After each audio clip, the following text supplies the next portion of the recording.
Bonjour à tous et bienvenue dans mon autre monde. Aujourd'hui, je vais vous présenter un tarot, le Lunasol Tarot, voilà, de Darren Shiel et Mike Medaglia. Alors, c'est une seconde édition apparemment parce que il y a déjà une édition qui était sortie il y a déjà quelques temps avec simplement la boîte en carton toute simple. Ici, c'est vraiment un coffret. C'est un coffret super sympa. Vous voyez, je vous montre un petit peu. Voilà. Ici, donc évidemment, d'après le nom, et vous voyez, ça c'est le dos des cartes que vous verrez tout à l'heure, on a ce côté lumineux et ce côté clair ou voilà lumineux et le côté obscur. Donc on a c'est vraiment l'énergie de ce tarot en fait, hein. On a la Luna, lune, et Sol, soleil. C'est vraiment l'énergie qu'a voulu apporter en tout cas le créateur et l'illustrateur de ce jeu. Alors, la particularité de cette boîte, c'est qu'elle s'ouvre comme ça. J'ai trouvé très sympa. Ici, on a une petite citation de Lewis Carroll, que je ne vous lirai pas parce que vous connaissez mes talents d'anglais. Et on a une deuxième boîte. Voilà, ça se présente comme ça. Très sympa. Je trouve très original, j'aime beaucoup. Et très pratique surtout. Et voilà, ici, on a les cartes.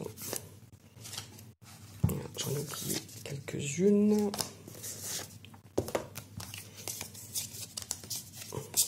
Je vais les remettre dans l'ordre parce que je les avais bien mises dans l'ordre pour faire cette vidéo parce que je l'ai déjà utilisé. Et on a un livret qui est en dur comme ça, un petit livret.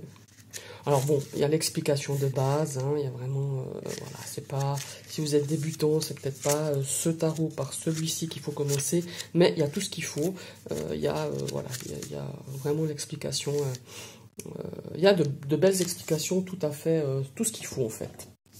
Voilà, alors, on va regarder, en tout cas la boîte c'est qualitatif, hein. Vraiment il n'y a rien à dire, elle est super, et très pratique, c'est pas trop grand, c'est pas un coffret qui prend une place énorme. On a ce système là pour les ranger que je trouve vraiment génial. Alors, on va déjà regarder les cartes. Voilà le dos. Hein, donc comme je vous disais, on voit, c'est ce qui est représenté sur la boîte. On a ce côté lumineux, ce côté sombre. Donc il y a l'énergie un petit peu du tarot de chercher un petit peu peut-être des réponses dans la dualité. Voilà, c'est un petit peu l'énergie de ce tarot. Alors le dos, ici on a l'épaisseur de la carte, c'est super. C'est évidemment c'est mat. Alors vous verrez que ce tarot il a des couleurs très très pastel. Alors c'est un petit peu l'énergie en ce moment, j'achète pas mal de tarots de jeux lumineux. J'ai eu une série où j'achetais vraiment, j'ai pas mal de tarots sombres aussi, hein. Mais là, je sais pas pourquoi, je suis dans une période où j'aime bien toutes ces couleurs un petit peu pastel. Donc voilà, on va découvrir ces cartes. Alors, tout d'abord, vous allez le voir par vous-même, hein, mais c'est un jeu où il faut beaucoup observer. Il y a plein de détails, plein de symboles. Il y a vraiment... alors, c'est un Rider-Waite.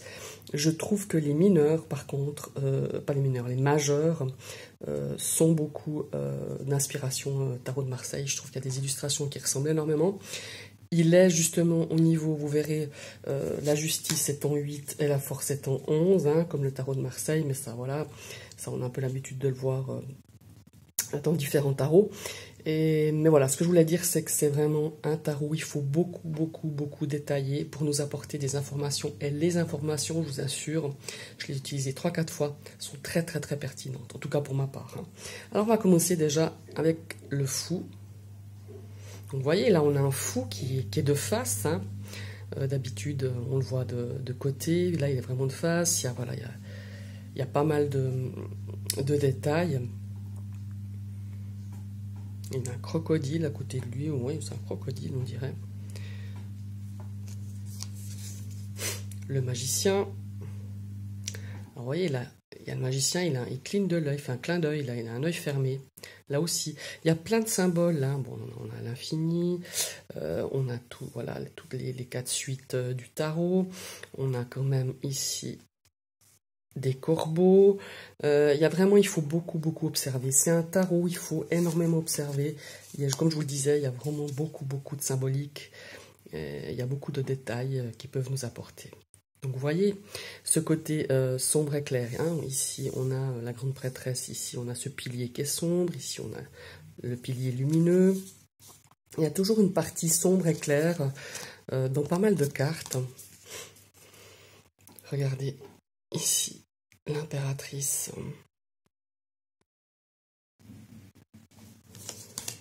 C'est vrai qu'il fait un style assez années 70 hein, en fait. Et puis on a un petit peu les personnages de différentes cultures. Je trouvais vraiment pas mal. Regardez la papesse. Là aussi on a plein de symboles. Énormes. Enfin moi il me plaît beaucoup. Quand je l'ai vu il m'a beaucoup plu. Alors ici on a les amoureux qui sont dans une configuration tout à fait classique quand même. Hein, mais quand même différente. Là on voit hein, la notion de choix. Hein. On voit une route qui se dessine, une décision. Ici, on a deux personnages qui représentent les amoureux qui sont liés quand même à... je sais pas, ça doit être une déesse, là. À une déesse, et il y a le soleil au-dessus. On a la notion du jardin d'Éden, hein, quand même, avec l'arbre. Et c'est quoi, le serpent? Non, c'est pas des serpents, c'est des oies. Je vous dis, il est plein de détails. J'ai pas eu bon, je l'ai bien observé parce que je vous dis, je l'ai utilisé 2-3 fois, mais j'ai encore pas bien tout observé, toutes les cartes. Mais le peu que j'ai regardé, j'ai trouvé vraiment intéressant. Le chariot. Voilà, la justice, hein, comme je vous le disais, en position 8. Là, pareil, hein, on a un côté plus obscur. Ici, il y a un côté plus lumineux. L'ermite. L'ermite avec la notion du temps, hein, de la lenteur. On a cette notion aussi hein, on a le cœur qui est éclairé, on a cette notion d'introspection, hein, cette notion d'aller au fond des choses, d'aller au fond de son cœur pour savoir où on va et qu'est-ce qu'on aimerait faire. Alors, généralement, les cartes de l'ermite, j'adore les cartes de l'ermite. Ici, il n'est pas, voilà, c'est pas transcendant comme image, mais on y a les symboles. On a cette notion, voilà, qu'il faut dire, de parcourir son chemin intérieur, avec ses petites montagnes. Non, il est vraiment sympa. Alors, la roue de fortune, alors là, on a plein de choses. Hein. Là aussi, il y a plein d'indications, plein de symboles, plein d'informations. Elle est assez caractéristique un petit peu du tarot, celle-ci, parce qu'on voit plein de choses. Il faut vraiment observer avec minutie, noter des choses qu'on voit, ou voilà. Ici, donc, on a la force en position 11. Hein. Ouais, j'aime bien ces couleurs douces. Le pendu. Voilà la mort. Avec cette notion de renouveau, avec le soleil derrière. Hein. C'est une mort qui fait encore pas trop peur. Ici, on a une fleur qui sort quand même, qui a quand même la vie. Hein. Après une fin, il y a un renouveau. Et puis c'est vrai qu'elle fait pas spécialement peur, quoi. Je veux dire, oui, il y a un squelette avec la faux, mais c'est pas une représentation trop obscure, quoi. La tempérance. Je la trouve très belle, celle-ci. Pareil, il y a plein de symboles, plein d'informations. Alors là, on a une carte très chargée pour représenter le diable, mais là aussi, il faut regarder. Il y a plein de petites choses, plein de détails. Ouais, il est vraiment... Moi, il me plaît énormément. La tour. Là aussi, hein, on a plein de symboles. On a l'étoile.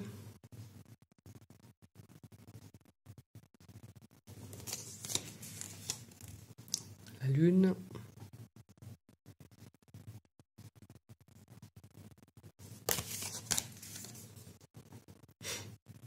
Le soleil. Voilà, on a une licorne hein, à la place du cheval et des deux enfants. Alors, il y a des illustrations qui sont vraiment très tarot de Marseille. Et il y en a pas du tout, je trouve. Le jugement.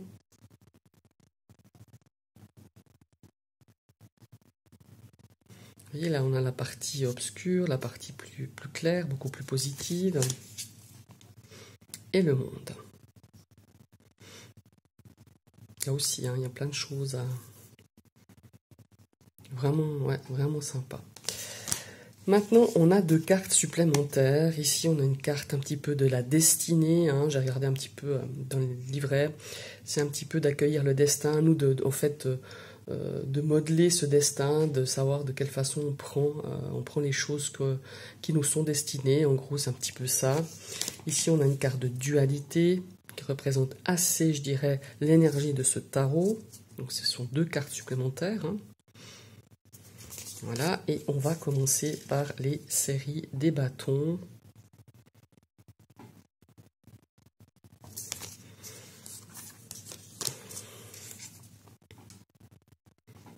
Là, c'est pareil, on a plein de détails, vraiment très très sympa.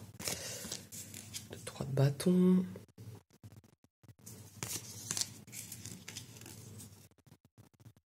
On a beaucoup de personnages hein, dans ces mineurs, vous verrez. 5 de bâton. Le 6, la réussite, le triomphe. Je trouve marrant là cette main avec la couronne de laurier. Donc vous voyez, c'est quand même très Rider-Waite, mais avec des petites particularités, avec des petits détails, des petites choses qui ont été ajoutées, une ambiance aussi par les couleurs, hein, qui sont quand même très significatives.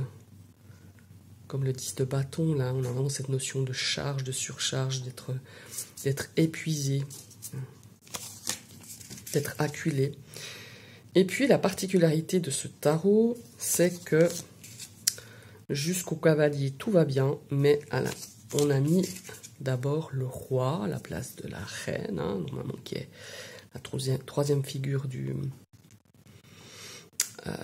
des personnages de cour. Et en dernier, on a la reine tout le temps en dernier.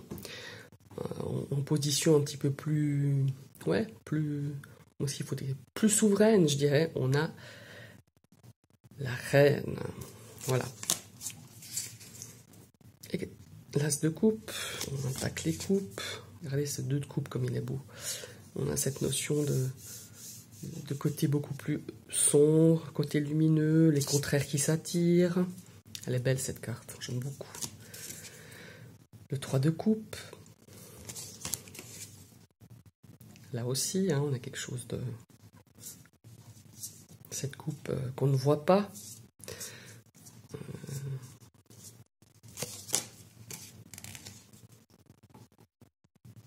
5 de coupe.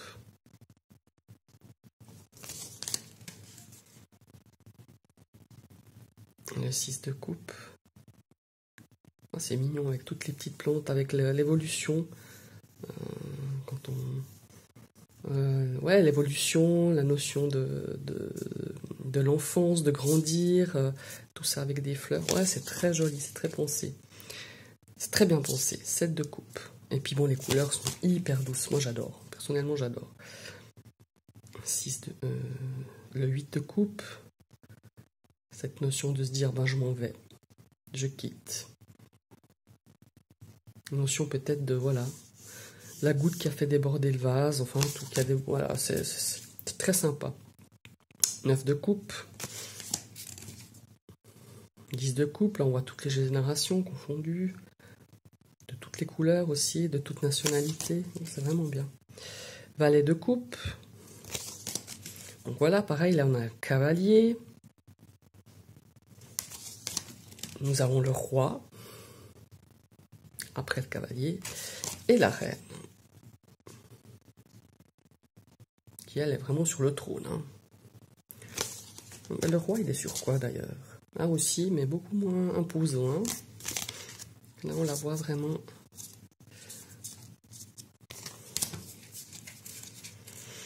Alors, les deniers.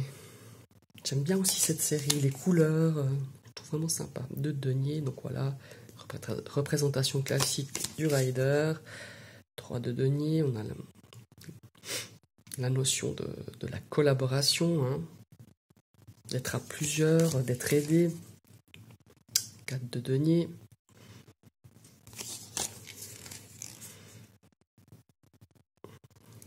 De denier, là aussi il y a plein de petits détails. Oh elle est belle celle-là, le 6 de denier, je la trouve superbe. 7 de denier.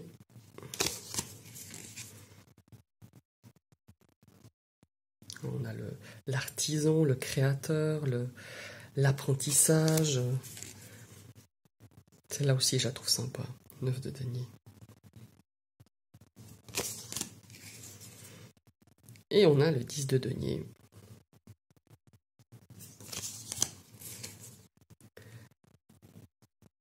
Le valet. Ah, le chevalier sur... je passe un buffle. Ouais, c'est très lié à la terre, ça. Ouais, c'est vraiment sympa. Le roi qui est sur un tronc d'arbre. Excellent. Ouais, c'est quand même très... oui, il y a des symboles. Hein. La terre, le bois, les arbres. Pour cette série-là. Ah oui, puis elle est carrément dans l'arbre.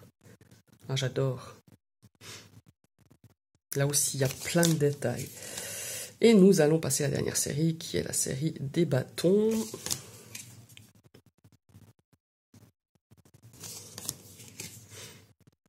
Je crois pas. Je sais qu'une copine a cherché à se l'acheter, parce qu'elle est venue chez moi, puis elle l'a vu, puis elle l'a trouvé super sympa. Je crois que sur toutes les grandes plateformes de vente, hein, je ne citerai pas les noms, mais que vous connaissez, il est indisponible. Je crois qu'il y aura une autre édition, une réédition, où ils vont le réimprimer. Je sais, j'ai pas trop suivi, mais apparemment, on peut précommander, mais je crois que c'est pour le mois de septembre. J'ai eu de la peine, c'est-à-dire que je l'avais précommandé il y a 2 mois. J'ai oublié une carte, oui, voilà. Je l'avais précommandé il y a 2 mois. Pour le recevoir début mai, et je l'ai eu quasiment 2 semaines après, je crois. Alors, je ne sais pas si c'était lié par rapport au Covid ou s'il y avait un retard au niveau des livraisons, mais je l'ai eu beaucoup plus tard que la sortie officielle, devait sortir début mai, je crois, le 4 mai. Et j'ai dû l'avoir style le 22-23 mai, je crois. Ouais, c'est ça. Et là, je crois qu'on peut plus le trouver. Hein. Mais allez quand même voir si vous intéresse, mais je crois qu'il n'est plus du tout disponible sur les plateformes de vente que vous connaissez tous. Voilà, j'espère que cette vidéo vous a plu. Je vous remercie d'avoir cette vidéo et je vous remercie d'avoir regardé cette vidéo, pardon, et je vous dis à tout bientôt. Bye bye.